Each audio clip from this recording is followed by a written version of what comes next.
High students, Shibnath স্যারের physics ক্লাসে সবাইকে স্বাগত। তোমরা সবাই জানো আমাদের দৈনন্দিন জীবনে তড়িৎ প্রবাহকে আমরা বিভিন্ন কাজে ব্যবহার করি।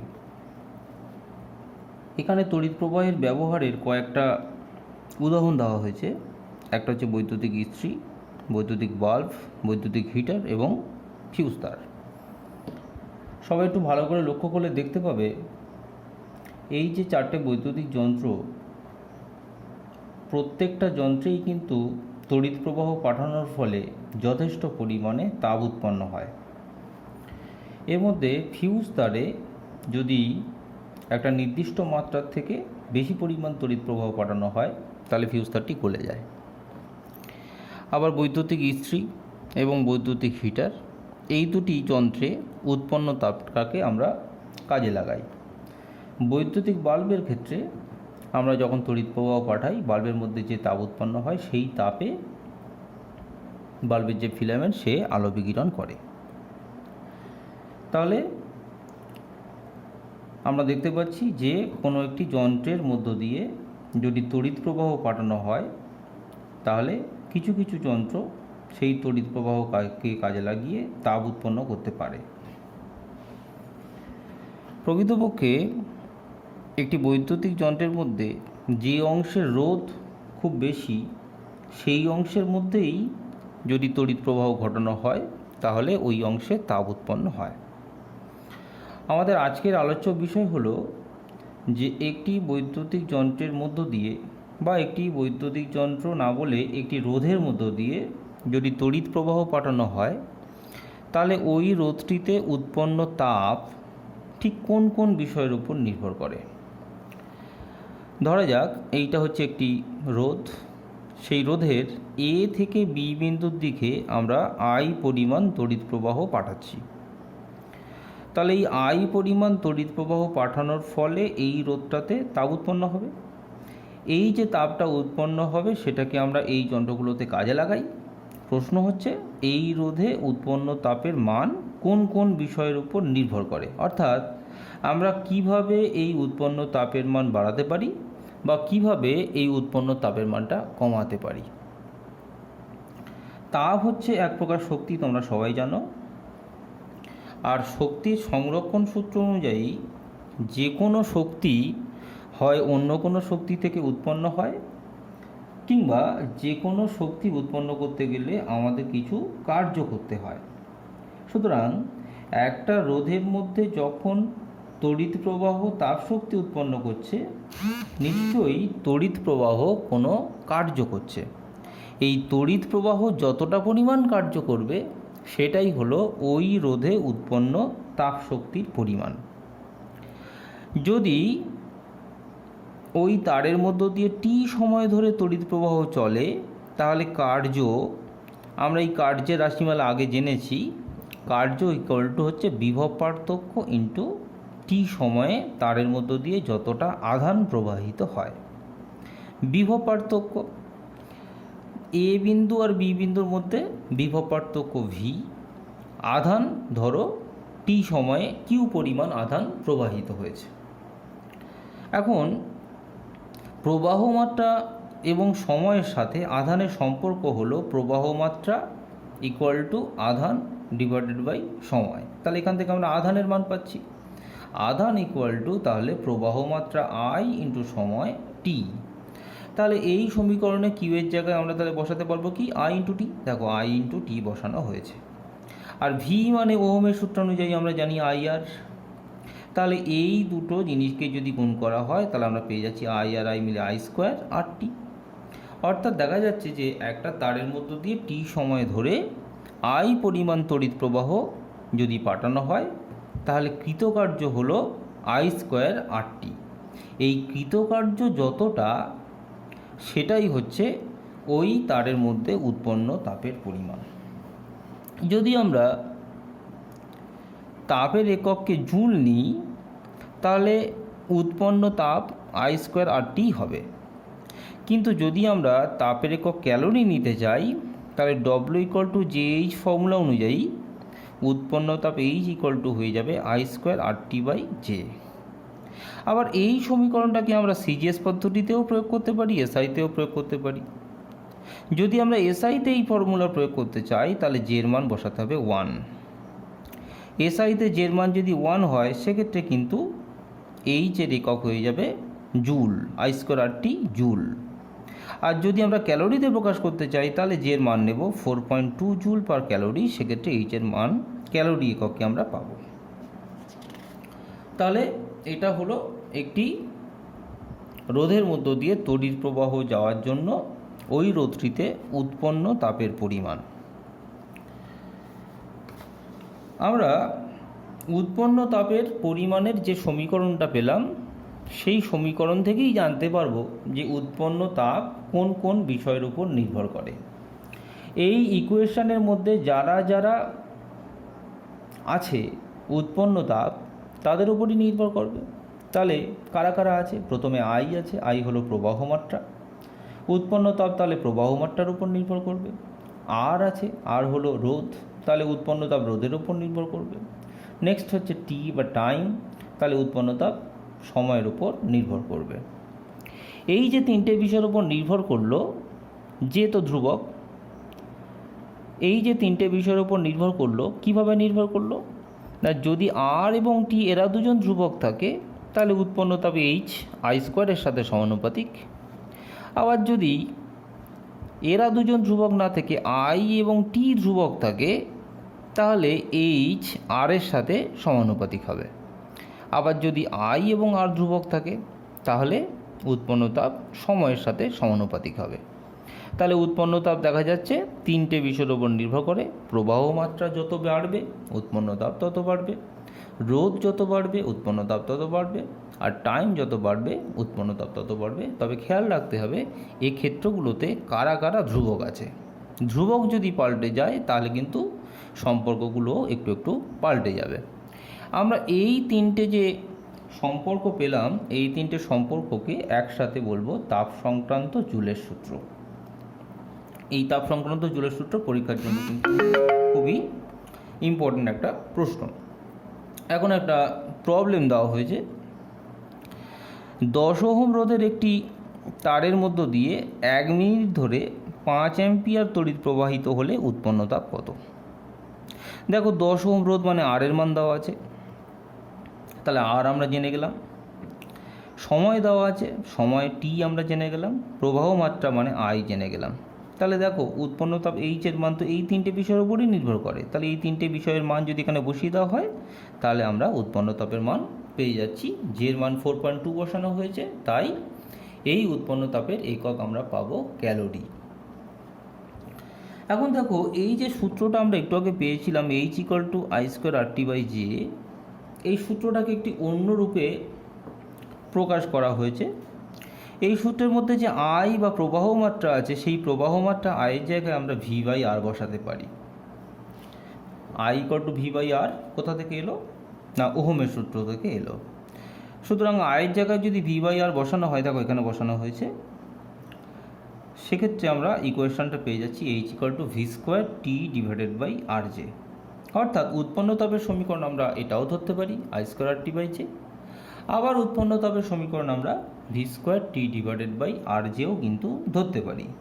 এই ইকুয়েশন অনুযায়ী এইচ সমানুপাতিক ভি স্কোয়ার হয়ে যাচ্ছে, এইচ আবার আর এর সাথে ব্যস্তানুপাতিক হয়ে যাচ্ছে। লক্ষ্য করে দেখো এই সূত্র এবং এই সূত্র পরস্পরের অপোজিট।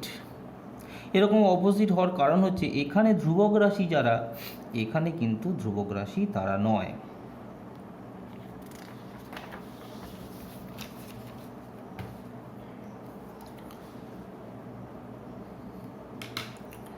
আমাদের পরবর্তী আলোচনার বিষয় হচ্ছে যে একটি বৈদ্যুতিক যন্ত্র তড়িৎ শক্তি ব্যয় করে, যে পরিমাণ তড়িৎ শক্তি ব্যয় করে সেই তড়িৎ শক্তি কখনো কখনো আলোক শক্তিতে পরিণত হয়, আবার কখনো কখনো তাপ শক্তিতে পরিণত হয়। আমরা জানি একটা রোধের মধ্য দিয়ে আই পরিমাণ তড়িৎ যদি প্রবাহিত হয় তাহলে কৃতকার্য হলো আই স্কোয়ার আর টি। আবার তোমরা জানো যে কার্য করার হারকে বলা হয় ক্ষমতা। একটা বৈদ্যুতিক যন্ত্র প্রতি সেকেন্ডে যে পরিমাণ কার্য করে, কিংবা একটা বৈদ্যুতিক যন্ত্র প্রতি সেকেন্ডে যে পরিমাণ তড়িৎ শক্তি ব্যয় করে, আমরা সেটাকেই বলবো ওই তড়িৎ যন্ত্রের ক্ষমতা বা পাওয়ার। তাহলে একটা তড়িৎ যন্ত্রের ক্ষমতা হলো প্রতি সেকেন্ডে ওই বৈদ্যুতিক যন্ত্র যতটা পরিমাণ তড়িৎ শক্তি ব্যয় করে। কিছু যন্ত্র আছে যারা প্রতি সেকেন্ডে অনেক বেশি তড়িৎ শক্তি ব্যয় করে, যেমন একটা এসি বা একটা হিটার বা একটা মোটর, এরা প্রতি সেকেন্ডে অনেক বেশি তড়িৎ শক্তি ব্যয় করে। অন্যদিকে তড়িৎ শক্তি কম ব্যয় করে কারা? তড়িৎ শক্তি কম ব্যয় করে যেমন এলইডি বাল্ব। আগেকার দিনে আমরা সবাই বাড়িতে ফিলামেন্টযুক্ত বাল্ব ব্যবহার করতাম, এখন এলইডি ব্যবহার করা হয়। এই এলইডি কিন্তু অনেক কম ক্ষমতাযুক্ত বৈদ্যুতিক যন্ত্র। তাহলে একটা তড়িৎ যন্ত্রের ক্ষমতা পি ইকুয়াল টু কার্য করার হার, মানে কার্য বাই সময়। কার্য ডব্লিউর সমীকরণ আমরা আগে পেয়েছি আই স্কোয়ার আরটি, তাকে সময় দিয়ে ভাগ করার ফলে ক্ষমতার ইকুয়েশান চলে আসছে P equal to I square R. আবার এই সমীকরণে আয়ের জায়গায় ওহমের সূত্র অনুযায়ী যদি ভি বাই আর বসানো হয়, তাহলে ইকুয়েশান থেকে পি ইকুয়াল টু চলে আসছে ভি স্কোয়ার বাই আর। অর্থাৎ দেখো, এই ইকুয়েশানে ক্ষমতার সাথে প্রবাহমাত্রার সম্পর্ক আছে, এই ইকুয়েশানটাতে ক্ষমতার সাথে কিন্তু বিভব পার্থক্যের সম্পর্ক আছে।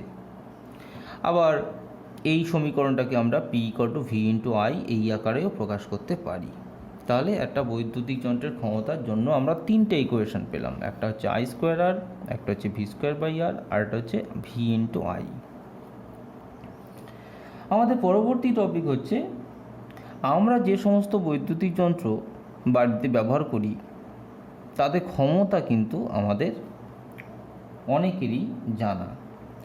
যখনই কোনো দোকান থেকে আমরা কোনো বৈদ্যুতিক যন্ত্র কিনি, সেই দোকানে জিজ্ঞাসা করলেই আমরা জানতে পারি যে ওই বৈদ্যুতিক যন্ত্রের ক্ষমতা কত। যেমন ধরো এলইডি বাল্ব, এলইডি বাল্বের বৈদ্যুতিক ক্ষমতা 10 ওয়াট 12 ওয়াট এরকম ধরনের হয়। একটা ফ্যানের বৈদ্যুতিক ক্ষমতা মোটামুটি 80 থেকে 100 ওয়াট পর্যন্ত হয়। আমরা এখানে ক্ষমতার এককও বলে দিলাম, ক্ষমতার একক হচ্ছে ওয়াট। ওয়াট মানে জুল পার সেকেন্ড। যারা বৈদ্যুতিক বাল্ব দেখেছো, দেখবে বাল্বের তলায় দুটো কথা লেখা থাকে, একটা হচ্ছে ওয়াট কত আর একটা হচ্ছে ভোল্টেজ কত। 100 ওয়াটের বাল্বের গায়ে লেখা থাকে 100 ওয়াট বা 100 W R 220 volt.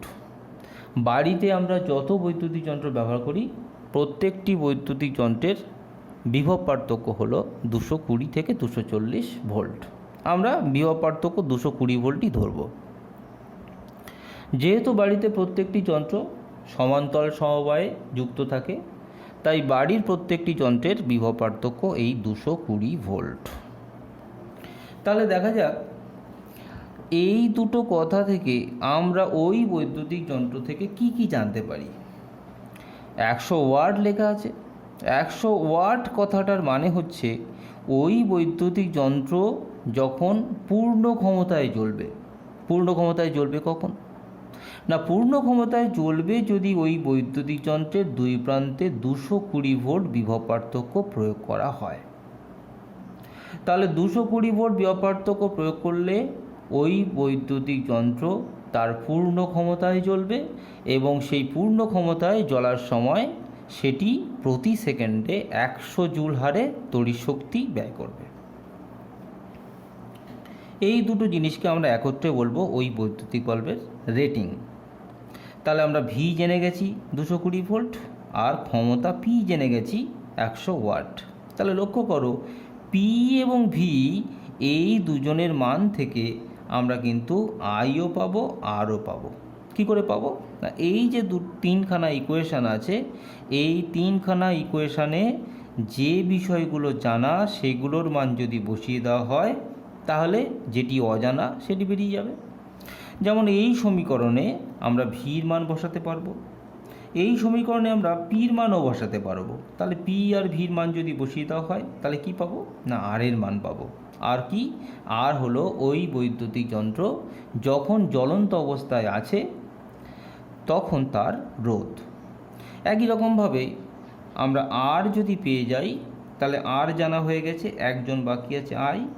V equal to IR formula থেকে আমরা কিন্তু আইও পেয়ে যাব, অর্থাৎ ওই বৈদ্যুতিক যন্ত্র যখন জ্বলে তখন তার মধ্য দিয়ে কতটা তড়িৎ প্রবাহ যাচ্ছে সেটা আমরা নির্ণয় করতে পারবো। এখানে দেখো অঙ্কটা করা হয়েছে, পির জায়গায় তাহলে ক্ষমতা 100 বসানো হয়েছে, ভির জায়গায় 220 বসানো হয়েছে, তাহলে আমরা আই কিন্তু পেয়ে যাব। আয়ের মান দেখা যাচ্ছে মোটামুটি 5-11 অ্যাম্পিয়ার বা 0.5 অ্যাম্পিয়ার, হাফ অ্যাম্পিয়ারের কাছাকাছি। আবার রোধের মান পাওয়া যাচ্ছে 484 ওহম। অর্থাৎ একটা বৈদ্যুতিক বাল্ব যার ক্ষমতা 100 ওয়াট, সেটি যখন পূর্ণ ক্ষমতায় জ্বলে তখন তার ফিলামেন্টের রোধ হয় 484 ওহম। বাল্বটি যখন জ্বলে না তখন কিন্তু ফিলামেন্টের রোধ 484 ওহম নয়। বাল্বটি যখন জ্বলে না তখন তার ফিলামেন্ট ঠান্ডা অবস্থায় থাকে, আর যে কোনো পরিবাহীকে যদি ঠান্ডা করা হয় তাহলে তার রোধ কিন্তু কমে। অর্থাৎ একটা বৈদ্যুতিক বাল্ব যখন 100 ওয়াটের বৈদ্যুতিক বাল্ব যখন জ্বলছে না তখন তার রেজিস্ট্যান্স কিন্তু 484 ওহম অপেক্ষা কম।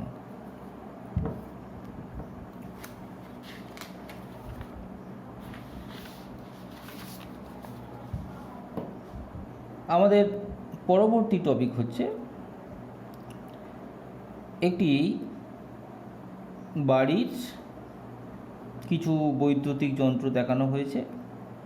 এইটা মেন লাইন দেখানো হয়েছে, মেন লাইন থেকে দুটো তার, একটা হচ্ছে লাইভ আর একটা হচ্ছে নিউট্রাল। এইটা হচ্ছে বাড়ির একটা বোর্ড দেখানো হয়েছে। নিউট্রাল তার সরাসরি বোর্ডে চলে আসে, আর লাইভ তার কী করে, ফিউজের মধ্য দিয়ে, ফিউজের এই জায়গাটা আমরা যদি ফিউজ অন না করি তাহলে ফিউজের এই দুটো অংশের মধ্যে ফাঁকা জায়গা থাকে, এইখান থেকে একটা তার এনে বোর্ডে পাঠানো হয়। তাহলে দেখো আরেকটা হচ্ছে আর্থিং পয়েন্ট, আমরা যদি ফিউজটা এখানে অন করে দিই তাহলে এই দুটো পয়েন্টের মধ্যে কানেকশান হয়ে যাবে। তাহলে এইটা হচ্ছে একটা বাড়ির বৈদ্যুতিক বোর্ডের একটা সরল গঠন। এখন এই ফিউজ তারের কাজটা কি না, এই ফিউজ তারের কাজ হচ্ছে কোনো কারণে যদি বাড়িতে শর্ট সার্কিট হয় তাহলে ফিউজ তারের মধ্য দিয়ে অনেক বেশি পরিমাণ তড়িৎ প্রবাহিত হতে থাকে, এবং এই অনেক বেশি পরিমাণ তড়িৎ প্রবাহিত হওয়ার ফলে ফিউজ তারে এত বেশি তাপ উৎপন্ন হয় যে তারটি গলে গিয়ে এই দুটো পয়েন্টের মধ্যে সংযোগটাকে বিচ্ছিন্ন করে দেয়। তার ফলে পরবর্তীকালে আর কোনো তড়িৎ প্রবাহ পাওয়া যায় না, এবং বাড়ির অন্যান্য যে বৈদ্যুতিক যন্ত্র আছে এবং তাদের কানেক্টিং যে ওয়্যারগুলো আছে তারা কিন্তু আর নষ্ট হতে পারে না। এইটাই হলো ফিউজ তারের কাজ। তাহলে ফিউজ তার কীরকম ধরনের হওয়া উচিত না, ফিউজ তার এমন একটা পদার্থ দিয়ে তৈরি করা দরকার যার রোধ খুব বেশি কিন্তু গলনাঙ্ক কম। গলনাঙ্ক যাতে কম হয় তার জন্য ফিউজ তার সাধারণত সংকর ধাতু দ্বারা নির্মিত হয়। এখানে আবার একটি প্রবলেম দেখানো হয়েছে, একটি বাড়িতে কিছু বৈদ্যুতিক যন্ত্র আছে, সেই বৈদ্যুতিক যন্ত্রগুলো যদি আমরা একটি ফিউজের সাহায্যে যুক্ত করতে চাই তাহলে ওই ফিউজের কত অ্যাম্পিয়ার পর্যন্ত কারেন্ট সহ্য করার ক্ষমতা থাকা দরকার তা এখানে দেখানো হয়েছে।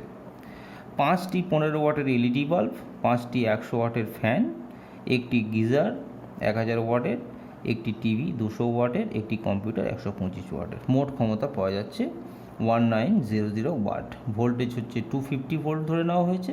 তাহলে দেখা যাচ্ছে আয়ের মানটা কত না, আয়ের মানটা হচ্ছে 7.6 অ্যাম্পিয়ার। যেহেতু আয়ের মানটা 7.6 অ্যাম্পিয়ার, তাহলে এই যন্ত্রগুলো একসাথে চালাতে গেলে, যখন আমরা এই যন্ত্রগুলো একসাথে চালাবো তখন ফিউজের মধ্য দিয়ে 7.6 অ্যাম্পিয়ার তড়িৎ প্রবাহ আসবে।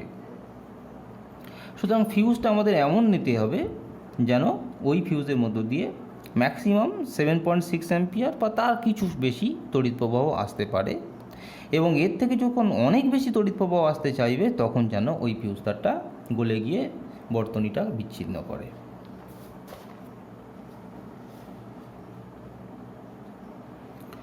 এখানে আরও একটা জিনিস দেখানো হয়েছে, সেটা হলো যে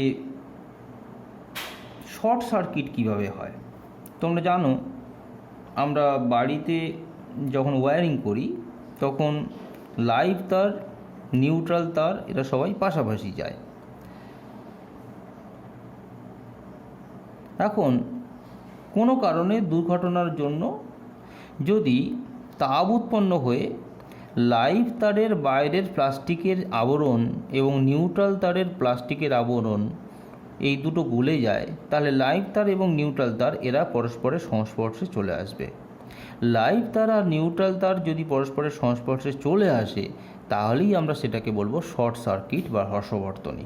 কেন শর্ট সার্কিট বলবো না? শর্ট সার্কিট বলবো তার কারণ হচ্ছে, সাধারণত লাইভ তার আর নিউট্রাল তারের মাঝখানে কোনো রোধ থাকার কথা, কিন্তু এক্ষেত্রে দেখা যাচ্ছে লাইভ তার এবং নিউট্রাল তার পরস্পরের সাথে সরাসরি যুক্ত হয়ে গেছে, তাই আমরা এটাকে বলবো শর্ট সার্কিট। এখানে আরও একটা শর্ট সার্কিট দেখানো হয়েছে, এটা তোমরা কেউ বাড়িতে যেন চেষ্টা করে দেখো না। এখানে একটা প্লাগ দেখানো হয়েছে, আমরা একটা তারকে যদি প্লাগের লাইভ পয়েন্ট থেকে সরাসরি নিউট্রাল পয়েন্টে দিয়ে দিই, তাহলেই শর্ট সার্কিট ঘটনা ঘটবে। এই শর্ট সার্কিটের ফলে ফিউজ উড়ে যাবে। কেন উঠবে সেটা দেখো। একটা লোহার তার হচ্ছে সুপরিবাহী, যার রোধ কিন্তু খুব বেশি হয় না, আমরা রোধের মান ধরে নিচ্ছি 0.1 ওহম। সেই সময় তাহলে এই তারের মধ্য দিয়ে কতটা তড়িৎ প্রবাহ যাওয়ার চেষ্টা করবে? সেই সময় এই তারের মধ্য দিয়ে যে তড়িৎ প্রবাহ যায় সেটা বের করতে গেলে আমরা ওহমের সূত্র ব্যবহার করেছি। ওহমের সূত্র হচ্ছে V/IR। ভির মান বাড়ির ক্ষেত্রে 220 ভোল্ট, ভি চালে 220, সেক্ষেত্রে আই কিন্তু দেখা যাচ্ছে 2200 অ্যাম্পিয়ার। একটু আগে তোমরা দেখেছো যে বাড়িতে এতগুলো বৈদ্যুতিক যন্ত্র আছে, এতগুলো লাইট, এতগুলো ফ্যান, একটা গিজার, টিভি, কম্পিউটার, সবগুলো চলার জন্য কারেন্ট লাগছিল মাত্র 7.6 অ্যাম্পিয়ার। অথচ যেই আমরা একটা লোহার তারকে লাইভ থেকে নিউট্রালে লাগিয়ে দিলাম, সঙ্গে সঙ্গে কারেন্টের মানটা চলে আসছে 2200 অ্যাম্পিয়ার। তাহলে এই 2200 অ্যাম্পিয়ার কারেন্টটা কোথা থেকে আসবে? না, এই 2200 অ্যাম্পিয়ার কারেন্ট কিন্তু মেন লাইন থেকে আসার চেষ্টা করবে, মেন লাইন থেকে আসবে।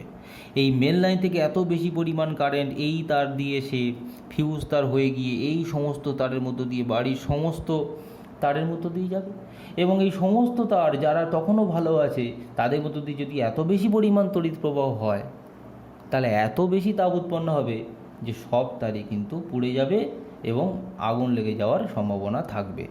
এটা হতে পারে না, তার কারণ হচ্ছে ফিউজ তার। যখনই ফিউজ তারের মধ্য দিয়ে ওই প্রচণ্ড পরিমাণ কারেন্ট আসার চেষ্টা করবে, ফিউজ তার আগেই গলে যাবে, ফিউজ তার গলে গিয়ে কিন্তু বর্তনীটাকে বিচ্ছিন্ন করে দেবে। আজকের আমাদের আলোচনা আমি এই পর্যন্তই শেষ করছি। আশা করি আমি যে বিষয়গুলো বললাম তোমরা সবাই বুঝতে পেরেছো। ভিডিওটা তোমরা একাধিকবার দেখো, ভিডিওটা একবার দেখে প্রবলেমগুলো নিজেরা চেষ্টা করো, এবং যেগুলো এই খাতার মধ্যে তোমরা দেখলে এইগুলো যদি তোমরা খাতায় লিখে প্র্যাকটিস করো, তাহলে নিশ্চয়ই সবাই বুঝতে পারবে। সবাইকে ধন্যবাদ জানাচ্ছি।